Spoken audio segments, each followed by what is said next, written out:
Buenas tardes, alumnos. Vamos a seguir el día de hoy con lo que sería la segunda unidad de la parte de estática. Como saben, soy el profesor Leonardo Santiago. Antes de empezar con esta parte del módulo 1 nos faltó ver lo que era ley de gravitación universal. Entonces vamos a verlo con la siguiente frase que nos dice la ley de la gravitación universal. Dos cuerpos cualesquiera se atraen con una fuerza cuya magnitud es directamente proporcional al cuadrado de la distancia que los separe. Este enunciado no es nada más y nada menos que la ecuación de la ley de la gravitación universal, donde la tenemos ahí enseguida, que dice que la fuerza o magnitud de la fuerza es igual a G por M1 por M2 sobre D al cuadrado. ¿Pero qué es cada uno de esos símbolos? Bueno, F es la magnitud de la fuerza de atracción gravitacional en newtons o dinas. G es la constante de gravitación universal cuya magnitud en el Sistema Internacional de Unidades es de 6.67 por 10 a la menos 11 newton metro cuadrado sobre kilogramo cuadrado. Y masa 1 y masa 2 es igual a la masa de los cuerpos en kilogramos, por supuesto, y D es la distancia que hay entre los centros de gravedad de ambos cuerpos en metros. De toda esta expresión, lo único que siempre va a tener el mismo valor va a ser la G. Esa G la vamos a utilizar para todos los problemas que nosotros hagamos con esta ley de gravitación universal. Y obviamente vamos a hacer el análisis dimensional para saber que la fuerza al final del día, recuerden que aquí nos enuncia que tiene que estar en newtons o dinas. Nosotros lo vamos a trabajar en newtons, ya que es la forma más clásica en la cual nosotros lo vamos a encontrar en los libros. Como les decía, vamos a hacer el análisis dimensional. Aquí tenemos lo que es la ecuación general de la ley de gravitación universal y la vamos a desglosar en las unidades que nos pide. Recuerden que decía previamente que G se representaba en newton metro cuadrado sobre kilogramo al cuadrado. Tenemos masa 1 y masa 2, cada uno obviamente con su respectivo kilogramo, y tenemos por último la distancia al cuadrado, la cual está en metros, pero al ser elevada al cuadrado nos queda sobre metros al cuadrado. Si nosotros tratamos de cancelar, en este caso, los términos semejantes, nos quedaría esta parte, cancelamos los kilogramos, ya que aquí están al cuadrado y aquí tenemos 2 kilogramos. ¿Ok? Al final nos quedaría esta parte. Si nosotros también cancelamos de una vez lo que son los metros cuadrados, al final del día nos quedaría que la fuerza es igual a newtons. Por lo tanto, el análisis dimensional es correcto y se está ejecutando de manera correcta la ecuación. Ok, la ley de gravitación universal lo que nos ayuda es a calcular la fuerza de atracción que hay entre dos cuerpos cualquiera. Puede ser una silla y una mesa, una persona con otra, un automóvil y una bicicleta, o también lo podemos llevar a ya cosas más grandes, como lo son el Sol y la Tierra. Con esto podemos saber la distancia que tienen, la fuerza con la que se atraen o la respectiva masa de cada uno. Vamos a llevar el ejemplo primero a lo que son cosas que podemos ver, cosas tangibles. El ejemplo 1 va en calcular la magnitud de la fuerza gravitacional con la que se atraen dos personas, si una de ellas tiene una masa de 60 kilogramos y la otra de 70, y la distancia que hay entre ellas es de 1.5 metros. Bueno, primero que nada tenemos que analizar nuestro enunciado. Ya que lo analizamos, tenemos que checar cuáles son los datos que nos proporcionan. Primero nos está proporcionando la masa 1 y masa 2 de los cuerpos. Y por último nos proporciona lo que es la distancia en la que están separados. ¿Ok? ¿Qué fórmula vamos a aplicar? Pues fácil. Va a ser la fuerza de la ley de gravitación universal y va a ser de manera directa, ya que nos pide la fuerza de atracción. Recuerden que les dije, ya a modo de sustitución de la fórmula, que el 6.67 por 10 a la menos 11 siempre permanece constante. Ese valor no va a cambiar en ninguna ecuación. Nada más aquí sustituimos la masa 1, que son 60, la masa 2, que son 70, y por último, nada más elevamos lo que son la distancia al cuadrado. Como resultado final nos va a dar una fuerza de 12.450.66 por 10 a la menos 11 newtons. Me parece que este problema es muy sencillo. Ya lo habían visto, yo creo, ustedes antes, tal vez habían razonado un poco sobre él. Entonces, aquí lo estamos viendo desde una manera ya macroscópica. Ya lo estamos nosotros incluso llevándolo a la práctica para saber la relación de la fuerza gravitacional entre dos personas. Pero también podemos hacer otros despejes a partir de esta. Por ejemplo, calcular la magnitud de la fuerza con la que se atraen dos cuerpos cuyos pesos son de 98 newtons y 300 newtons, al haber entre ellos una distancia de 50 centímetros. Dar el resultado en el Sistema Internacional de Unidades. Bueno, aquí ya nos está pidiendo igual la fuerza de la magnitud, pero si ustedes pueden checar, no nos está dando como tal la masa, nos está dando el peso de los cuerpos y tampoco nos está dando la distancia. Bueno, sí nos la está dando, pero no la está dando en metros, la está dando en centímetros. Recuerden que la necesitábamos tener en metros. Bueno, pero de igual forma vamos a escribir nuestros datos. Como les dije, no tenemos la fuerza, es la que queríamos conocer, pero sí tenemos peso 1, el peso del cuerpo 2 y la distancia en centímetros de ellos. ¿Qué fórmula voy a aplicar? Me están pidiendo de todos modos la fuerza, entonces voy a seguir aplicando la misma fórmula. ¿Pero qué necesito? Necesito una fórmula que me pueda derivar para obtener yo la masa del cuerpo. ¿Cómo lo obtengo? Mediante esta ecuación, donde decimos que el peso en el Sistema Internacional de Unidades lo representamos con P, o en el sistema inglés lo podemos representar con W. Esto va a ser igual a la masa por la gravedad. ¿Ok? Ok, como les comentaba, necesitamos aquí una fórmula la cual nos pueda dar la masa de los cuerpos a partir del peso. Entonces, ahí ya tenemos esa fórmula donde sabemos que el peso va a ser igual a la masa por la gravedad. Entonces, si nosotros tratamos de despejar esta ecuación, ¿qué nos quedaría? Que la masa va a ser igual al peso entre la gravedad. ¿Ok? Lo que nos llevaría a esta parte, al segundo cálculo. En el segundo cálculo ya está aquí la ecuación que les comentaba. Recuerden que P es lo mismo que W, depende del sistema en donde lo estén analizando y del autor con quien ustedes estén trabajando esta parte. ¿Ok? Para mi masa 1 entonces tenemos que los newtons, como ustedes saben, no son nada más que la aceleración por la masa. ¿Ok? Por eso es que son kilogramos por la aceleración, que es metros sobre segundo al cuadrado, entre la aceleración de la gravedad de la Tierra. Ese valor siempre va a ser igual constante, 9.81 metros sobre segundo al cuadrado. Ya lo tendrían que saber ustedes, esperemos que sí. Para la masa 2, ¿qué voy a hacer ahora? Ahora me están diciendo que tengo ahora newtons 300. Entonces son 300 kilogramos, recuerden, por metro sobre segundo al cuadrado, entre 9.81 metros sobre segundo al cuadrado. Al hacer las respectivas operaciones de ambos, nos queda que la masa 1 es igual a 9.9898 kilogramos y la masa número 2 es igual a 30.5810 kilogramos. ¿Ok? Regresando al primer cálculo, solo aquí hicimos la conversión. Hay que recordar que un metro tiene 100 centímetros, por lo tanto 50 entre 100 nos estarían dando los 0.5 metros que vamos a utilizar. Ya vamos a aplicar ahora lo que es la ley de gravitación universal para obtener la fuerza, la que nos pide la magnitud. Entonces aquí ponemos la constante de gravedad, recuerden, siempre va a ser la misma. Y lo único que tenemos que hacer, pues es de igual manera ir proponiendo cada una de las masas y también dividirlo en lo que ya será la distancia entre ellos, ¿ok? Que ya la tenemos en metros. Recuerden, esta constante siempre va a estar en newton metro cuadrado sobre kilogramo al cuadrado. Por lo tanto, necesito que esta masa y esta masa estén en kilogramos y que esta distancia estén en metros. Al hacer la operación, solamente nos queda que la fuerza es igual a 8.1507 por 10 a la menos 8 newtons.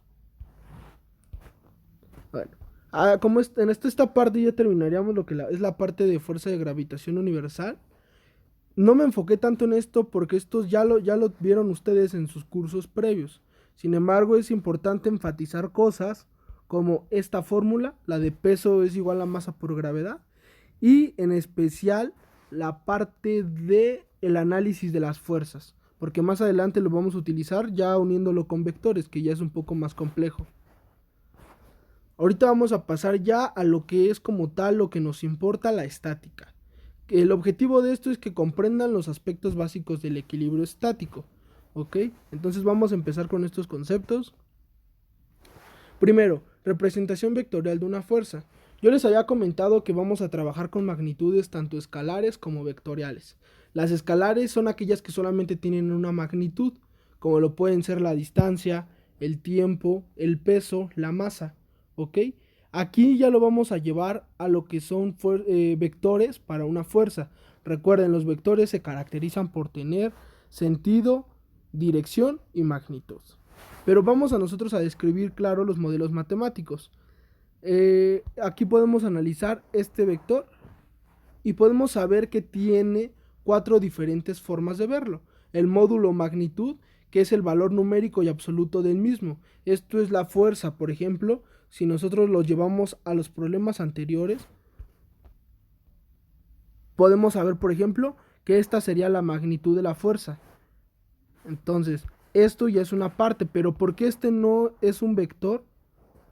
¿Por qué este resultado no es un vector? Porque no sabemos en qué dirección va, en qué ángulo va y cosas así. Lo que seguiría a tener una dirección, que es la recta de acción que según el sistema de referencia posee una inclinación. La dirección las vamos a definir como el ángulo que forma en el plano cartesiano. También vamos a tener el sentido y va a ser el signo positivo o negativo. ¿Qué me lo va a dar? Esta flecha.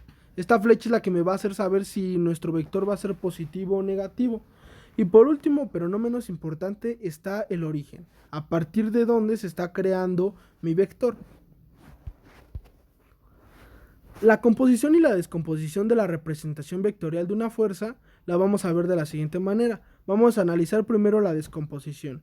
La descomposición de fuerzas en componentes rectangulares consiste en hallar las proyecciones de una fuerza sobre sus dos ejes cartesianos, es decir, que se transforma una fuerza en otras dos que se encuentran sobre los ejes y que sumadas dan a la fuerza original. Por ejemplo,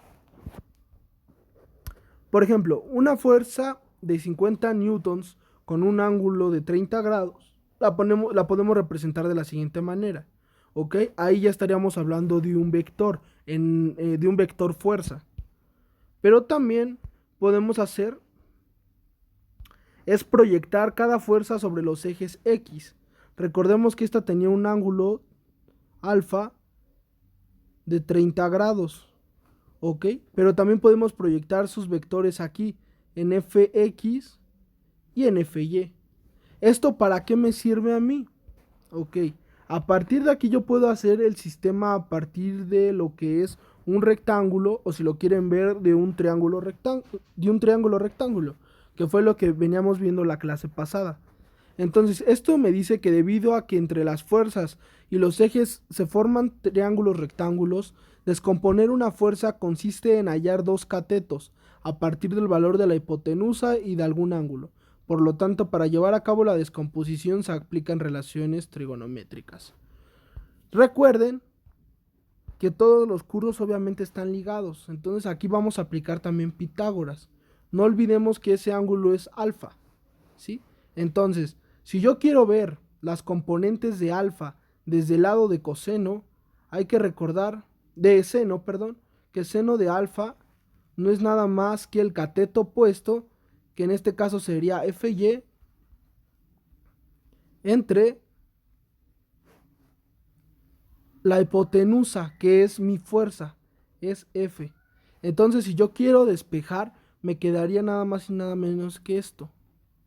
Fy es igual a F por seno de alfa. Lo mismo podemos hacerlo con f de x en términos de coseno, porque recuerden que coseno utiliza la hipotenusa. Que diga el cateto adyacente. Y en este caso el cateto adyacente de mi coseno sería f de x o el eje x. Ya lo podemos representar nosotros de modo numérico, poniendo aquí ya el valor de la fuerza que teníamos previamente, recordando que era de 50 newtons y que el ángulo era de 30 grados. por lo cual podemos obtener la fuerza que hace esto en F de X y en F de Y.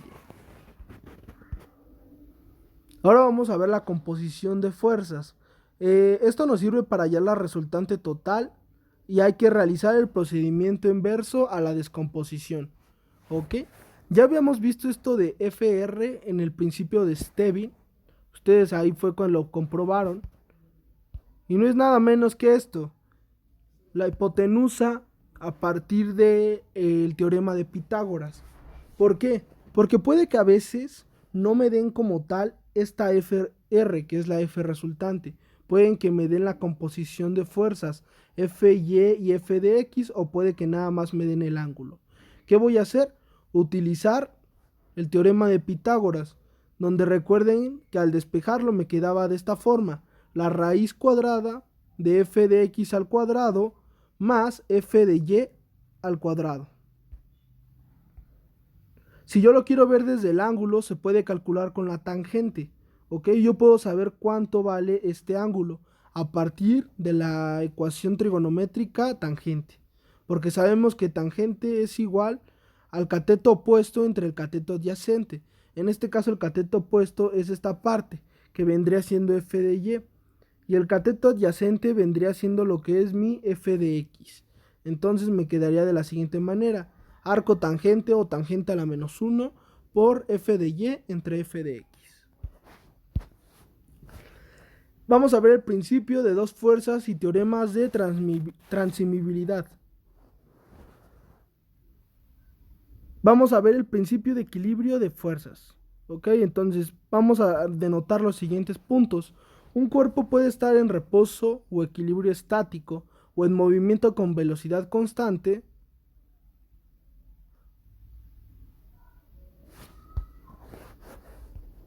También podemos ver que para que un cuerpo permanezca en estado de reposo o en equilibrio debe cumplir las siguientes condiciones.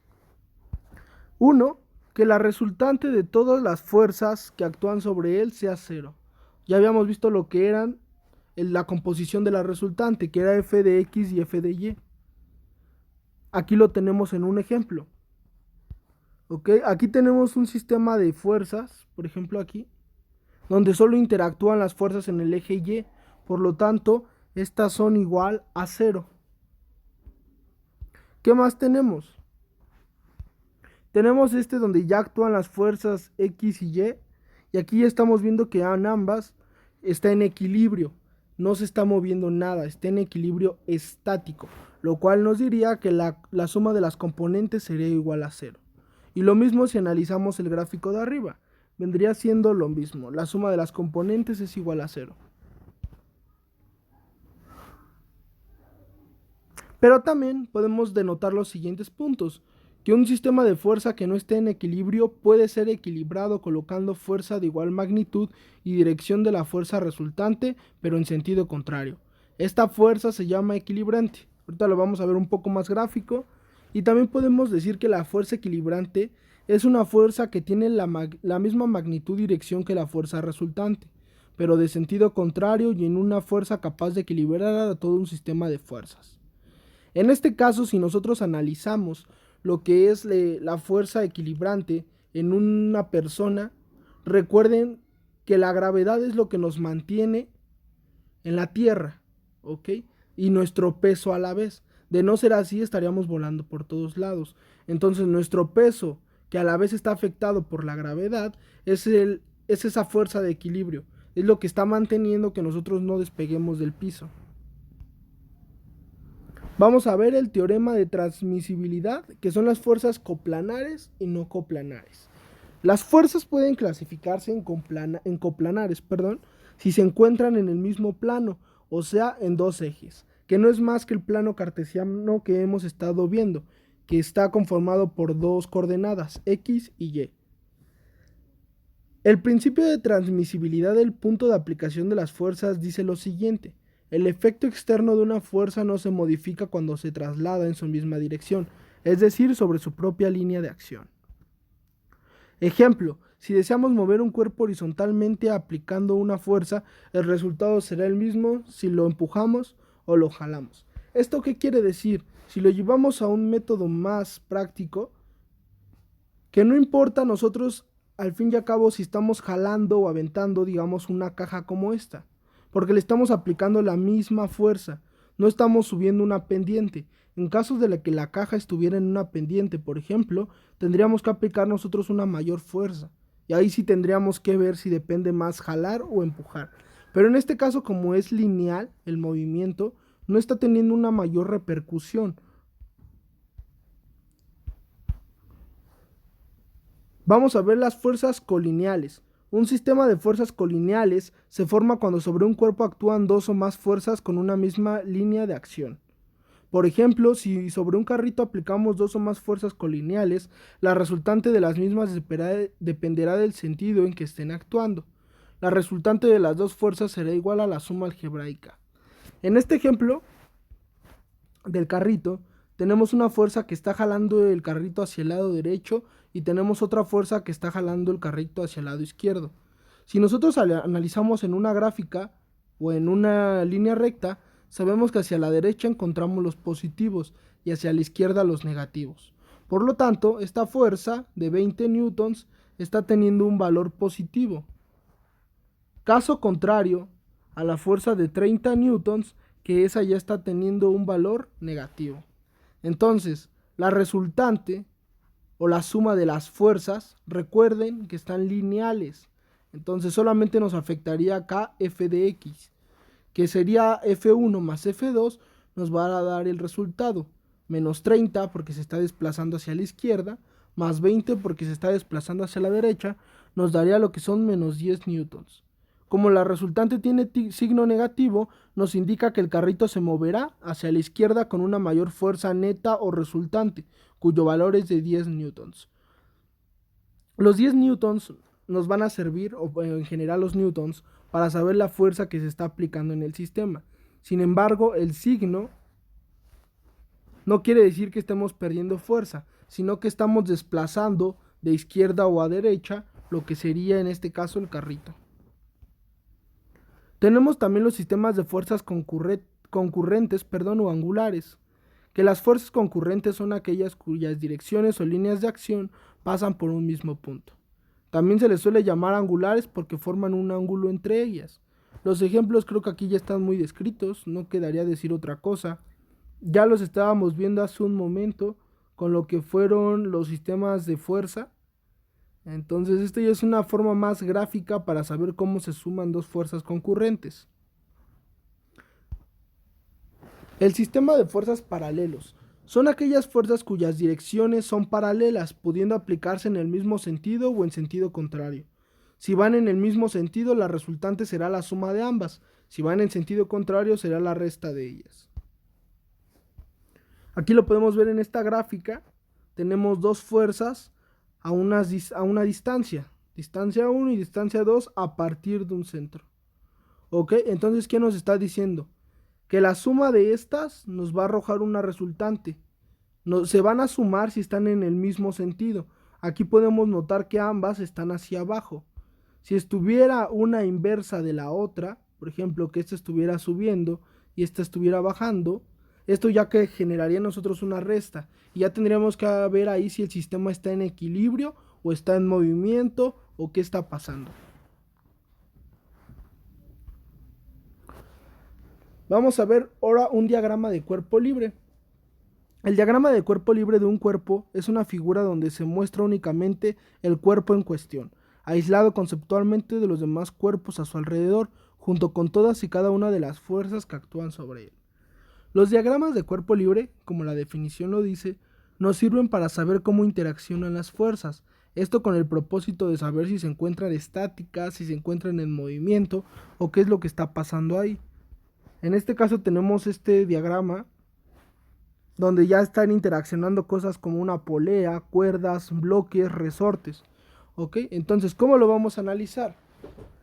El resorte aquí está representado en el diagrama de cuerpo libre con una R. Este está empujando el bloque. Recuerden que es el principio de un resorte, empujar. Está empujando a mi bloque, por lo tanto está yendo en esa dirección. La polea lisa, fija, está jalando en esta dirección lo que sería mi bloque. Aquí la tenemos ya, es como una tensión. Y recuerden que aquí tenemos un bloque 2. Este bloque 2 que está haciendo, está empujando hacia abajo mi bloque, pero a la vez el bloque 1 también está actuando en dos fuerzas. Una está tratando de comprimir el resorte. Dos, recuerden lo que les había dicho, que el sistema de equilibrio estático que más conocemos va a ser la gravedad. La gravedad está haciendo que este bloque por sí solo disminuya, que esté lo más cercano a la Tierra. Entonces eso también va a influir en mi diagrama de cuerpo libre. Y al final de cuentas vamos a poder tener este diagrama de cuerpo libre conjunto donde ya interaccionan todas las fuerzas. El equilibrio de una partícula. Decimos que un cuerpo se considera una partícula cuando podemos suponer que todas las fuerzas sobre él actúan en un mismo punto de aplicación. En otros términos, las fuerzas se pueden suponer concurrentes. Aquí tenemos ya distintos modos de verlo. Ya tenemos aquí igual un resorte, pero este está jalando lo que es mi objeto, mi collarín. Su propio peso lo está mandando hacia abajo. Está cargando también una fuerza, pero esta la trata como de empujar, es el principio que tienen los collarines, ¿ok? También a la vez está teniendo una tensión en esta polea. Recuerden, no es lo mismo la polea y el bloque en este caso. En este caso, lo que es el bloque me está ayudando como contrapeso, pero a la vez la polea me está haciendo que se tense más. Entonces por eso es que van en direcciones contrarias. Esta parte nos sirve mucho a nosotros para poder analizar los sistemas de fuerzas y al final del día saber si se está cumpliendo las condiciones de equilibrio. ¿A qué me refiero? Que la suma de las fuerzas tendría que ser igual a 0 para que se cumpla el equilibrio estático. Por otra parte, también nos decía que las fuerzas se pueden suponer concurrentes. ¿A qué me refiero concurrentes? Si nos regresamos un poquito a la clasificación de fuerzas, podemos ver que a esto me refería con concurrentes, que tuvieran un ángulo. Si ustedes analizan esta parte, ya se está formando aquí un ángulo. ¿Ok? Ya tenemos distintos ángulos para lo que son cada uno de nuestros diagramas de cuerpo libre. Aquí ya se están formando las fuerzas concurrentes, que están formando obviamente ángulos, lo que me van a ayudar a analizar mi sistema de fuerzas.